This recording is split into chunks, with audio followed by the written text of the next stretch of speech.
بسم الله الرحمن الرحيم، والصلاة والسلام على رسول الله. السلام عليكم.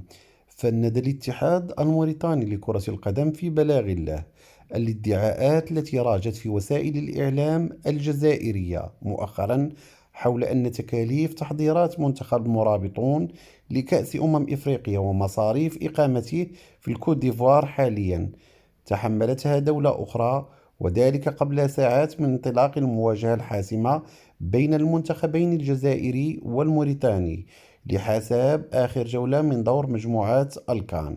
وجاء في بلاغ الاتحاد الموريتاني: تابعنا خلال الساعات الماضية في بعض وسائل الإعلام الجزائرية الخاصة أنباء يدعي ناشروها أن دولة خارجية قد تكفلت بنفقات المنتخب الوطني خلال فترة إعداده لكأس إفريقيا للأمم 2023 بتونس، وخلال إقامته أثناء البطولة في الكوت ديفوار، وأن هذا التكفل شمل الإقامة والنقل الجوي والمستلزمات اللوجستيكية من ملابس ومعدات مختلفة إلى غير ذلك.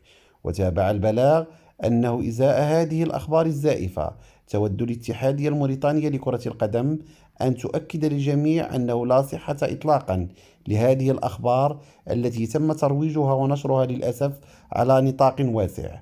وأكد المصدر نفسه أن الحكومة الموريتانية والاتحاد المحلي لكرة يعتبران تمويل المنتخب الوطني في حله وترحاله مسألة سيادة غير قابلة للنقاش ولا للمساومة، ولذلك لم نقبل أبدا ولن نقبل أن تتدخل أي جهة مهما كانت في تولي أي من نفقاته، سواء على مستوى إقامة المعسكرات الداخلية أو الخارجية، أو على مستوى اقتناء المعدات واللوازم الفنية المختلفة.